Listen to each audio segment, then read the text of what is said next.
ओम नमो भगवते वासुदेवाय। स्वागत है आप सभी का बरगदेश्वर महादेव मंदिर उन्नाव के इस दिव्य यूट्यूब चैनल पर।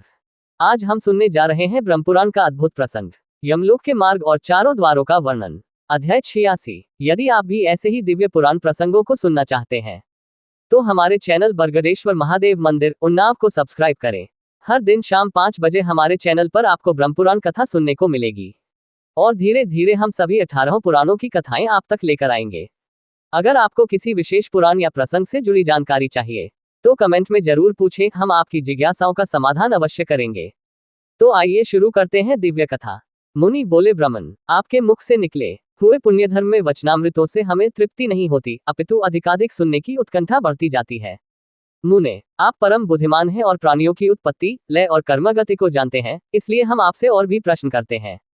सुनने में आता है कि यमलोक का मार्ग बड़ा दुर्गम है, वह सदा दुख और क्लेश देने वाला है तथा समस्त प्राणियों के लिए भयंकर है। उस मार्ग की लंबाई कितनी है तथा मनुष्य उस मार्ग से यमलोक की यात्रा किस प्रकार करते हैं? मुने, कौन सा ऐसा उपाय है जिससे नरक के दुखों की प्राप्ति न हो? व्यास जी ने कहा, उत्तम व्रत का पालन करने वाले मुनिव्रो, सुनो, ये संसार चक्र प्रवाह रूप से निरंतर चलता रहता है। अब मैं प्राणियों की मृत्यु से लेकर आगे जो अवस्था होती है उसका वर्णन करूंगा। इसी प्रसंग में यमलोक के मार्ग का भी निर्णय किया जाएगा। यमलोक और मनुष्यलोक में 86,000 योजनों का अंतर है। उसका मार्ग तपाए हुए तांबे की भांति पूर्ण तप्त रहता है। प्रत्येक जीव को यमलोक के मार्ग से जाना पड़ता है। पुण्यात्मा पुरुष पुण्यलोकों में और नीच पापाचारी मानव पापमय लोकों में जाते हैं। यमलोक में 22 नरक हैं, जिनके भीतर पापी मनुष्यों को पृथक पृथक यातनाएं दी जाती हैं। उन नरकों के नाम ये हैं: नरक, रौरव, रौद्र, शुकर, ताल, कुंभीपाक, महाघोर, शालमल, विमोहन, कीटाद, कृमिभक्ष, लालाभक्ष, भ्रम, पीप बहाने वाली नदी, रक्त बहाने वाली नदी, जल बहाने वाली नदी, अग्निज्वाल, महारौद्र, संदंश, शुंभोजन, घोर, वैतरणी और असिपत्रविन। यमलोक के मार्ग में न तो कहीं वृक्ष की छाया है, न तालाब और पोखरे हैं, न बावड़ी, न पुष्करणी है, न कूप है, न पांसले हैं, न धर्मशाला है, न मंडप है, न घर है, न नदी एवं पर्वत है, और न ठहरने के योग्य कोई स्थान ही है जहां अत्यंत कष्ट में पड़ा हुआ थका मांदा जीव विश्राम कर सके। उस महान पथ पर सब पापियों को निश्चय ही जाना पड़ता है। जीव की यहाँ जितनी आयु नियत है, उसका भोग पूरा हो जाने पर इच्छा न रहते हुए भी उसे प्राणों का त्याग करना पड़ता है। जल, अग्नि, विष, क्षुधा, रोग अथवा पर्वत से गिरने आदि किसी भी निमित्त को लेकर देहधारी जीव की मृत्यु होती है। 5 भूतों से बने हुए इस विशाल शरीर को छोड़कर जीव अपने कर्मानुसार यातना भोगने के योग्य दूसरा शरीर धारण करता है। उसे सुख और दुख भोगने के लिए सुदृढ़ शरीर की प्राप्ति होती है। पापाचारी मनुष्य उसी देह से अत्यंत कष्ट भोगता है और धर्मात्मा मनुष्य प्रसन्नता पूर्वक सुख का भागी होता है। शरीर में जो गर्मी या पित्त है, वह तीव्र वायु से प्रेरित होकर जब अत्यंत कुपित हो जाता है, उस समय बिना ईंधन के ही उद्दीप्त हुई अग्नि की भांति बढ़कर मर्मस्थानों को विदीर्ण कर देता है। तत्पश्चात उदान नामक वायु ऊपर की ओर उठता है और खाए पिए हुए अन्न जल को नीचे की ओर जाने से रोक देता है। उस आपत्ति की अवस्था में भी उसी को प्रसन्नता रहती है जिसने पहले जल, अन्न एवं रस का दान किया है। जिस पुरुष ने श्रद्धा से पवित्र किए हुए अंतःकरण के द्वारा पहले अन्न दान किया है, वह उस रुग्णावस्था में अन्न के बिना भी तृप्ति लाभ करता है। जिसने कभी मिथ्या भाषण नहीं किया, 2 प्रेमियों के पारस्परिक प्रेम में बाधा नहीं डाली तथा जो आस्तिक और न श्रद्धालु है, वह सुखपूर्वक मृत्यु को प्राप्त होता है। जो देवता और ब्राह्मणों की पूजा में संलग्न रहते, किसी की निंदा नहीं करते तथा सात्विक, उदार और लज्जाशील होते हैं, ऐसे मनुष्य को मृत्यु के समय कष्ट नहीं होता। जो कामना से, क्रोध से अथवा द्वेष के कारण धर्म का त्याग नहीं करता, शास्त्रोक्त आज्ञा का पालन करने वाला तथा सौम्य होता है, उसकी मृत्यु भी सुख से होती है। जिन्होंने कभी जल का दान नहीं किया है, उन मनुष्यों को मृत्यु काल उपस्थित होने पर अधिक जलन होती है तथा अन्नदान न करने वालों को उस समय भूख का भारी कष्ट भोगना पड़ता है। जो लोग जाड़े के दिनों में लकड़ी दान करते हैं, वे शीत के कष्ट को जीत लेते हैं।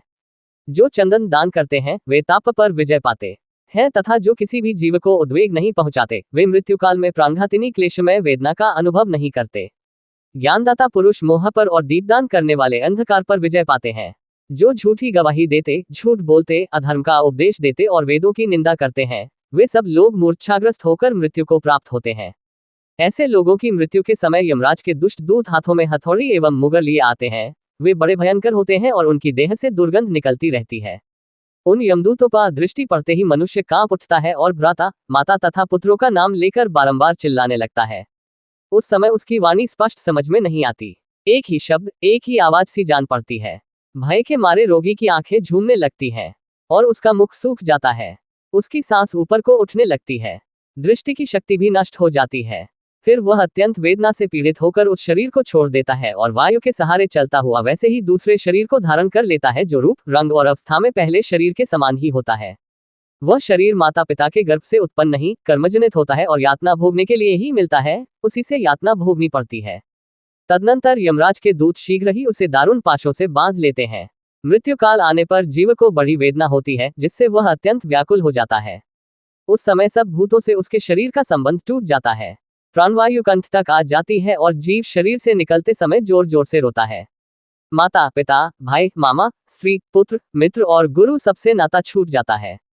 सभी सगे संबंधी नेत्रों में आंसू भरे दुखी होकर उसे देखते रह जाते हैं और वह अपने शरीर को त्याग कर यमलोक के मार्ग पर वायुरूप होकर चला जाता है। वह मार्ग अंधकारपूर्ण, अपार, अत्यंत भयंकर तथा पापियों के लिए अत्यंत दुर्गम होता है।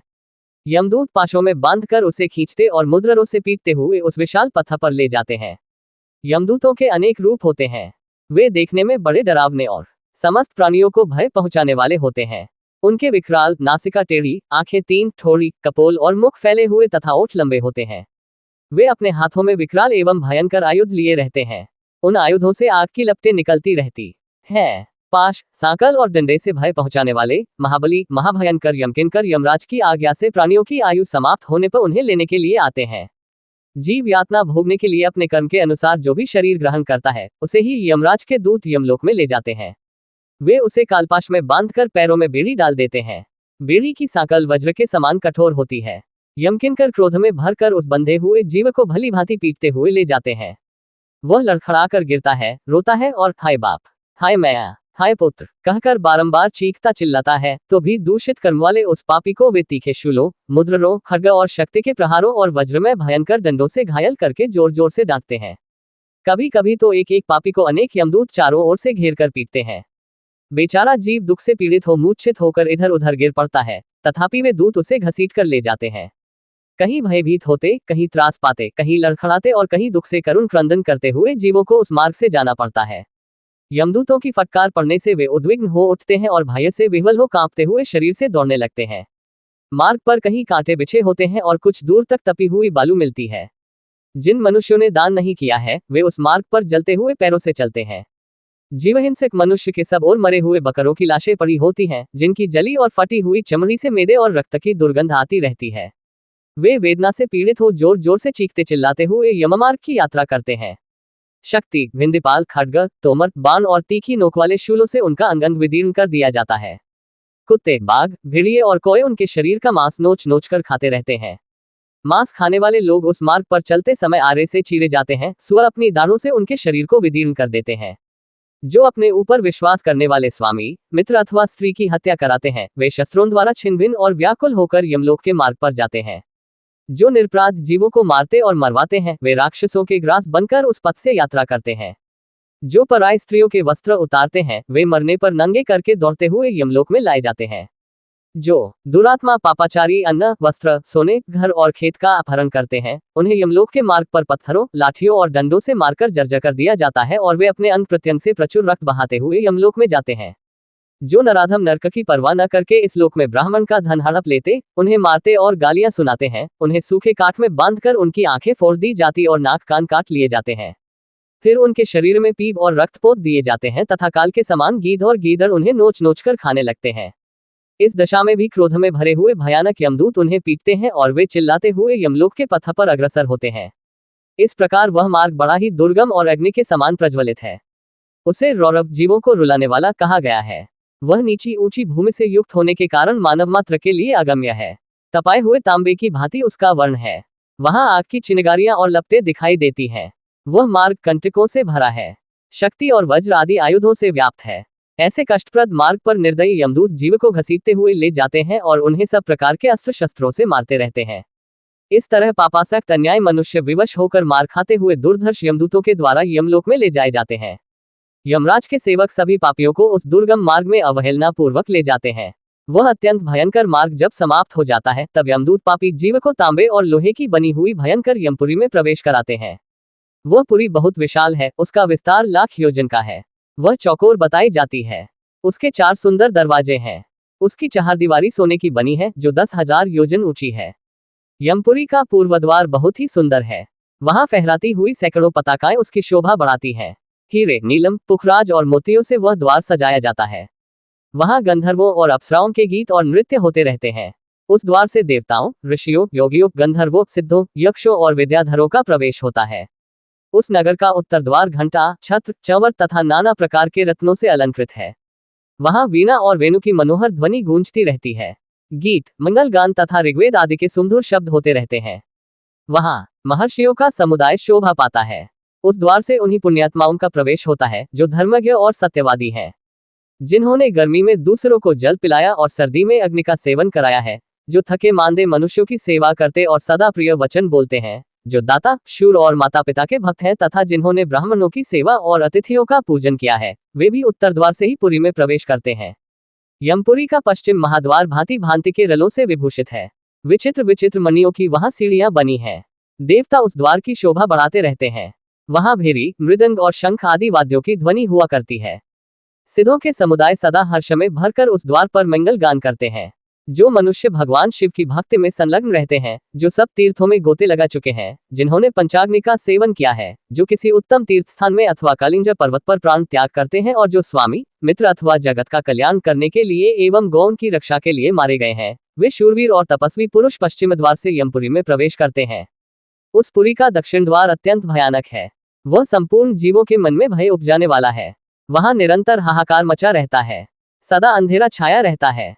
उस द्वार पर तीखे सींग, कांटे, बिच्छू, सांप, वज्रमुख कीट, भेड़िए, व्याघ्र, रीछ, सिंह, गीदड़, कुत्ते, बिलाव और गीध उपस्थित रहते हैं। उनके मुखों से आग की लपटें निकला करती हैं। जो सदा सबका अपकार करने वाले पापात्मा हैं, उन्हीं का उस मार्ग से पुरी में प्रवेश होता है। जो ब्राह्मण, गौ, बालक, वृद्ध, रोगी, शरणागत, विश्वासी, स्त्री, मित्र और निहत्थे मनुष्य की हत्या कराते हैं, अगम्या स्त्री के साथ संभोग करते हैं, दूसरों के धन का अपहरण करते हैं, धरोहर हड़प लेते हैं, दूसरों को जहर देते और उनके घरों में आग लगाते हैं, पराई भूमि, गृह, शैया, वस्त्र और आभूषण की चोरी करते हैं, दूसरों के छिद्र देखकर उनके प्रति क्रूरता का बर्ताव करते हैं, सदा झूठ बोलते हैं, ग्राम, नगर तथा राष्ट्र को महान दुख देते हैं, झूठी गवाही देते, कन्या बेचते, अभक्ष्य भक्षण करते, पुत्री और पुत्रवधू के साथ समागम करते, माता पिता को कटुवचन सुनाते तथा अन्य प्रकार के महापातकों में संलग्न रहते हैं, दक्षिण द्वार से यमपुरी में प्रवेश करते हैं। यदि आपको हमारे वीडियो ज्ञानवर्धक लगे तो लाइक, शेयर और सब्सक्राइब करना न भूलें, ताकि अधिक से अधिक लोग पुराणों की इस अमृत धारा से जुड़ सकें। अगर ये जानकारी पसंद आए हो तो हमारे चैनल बरगदेश्वर महादेव मंदिर उन्नाव को लाइक, शेयर और सब्सक्राइब करना न भूलें। फिर मिलेंगे नई जानकारी के साथ।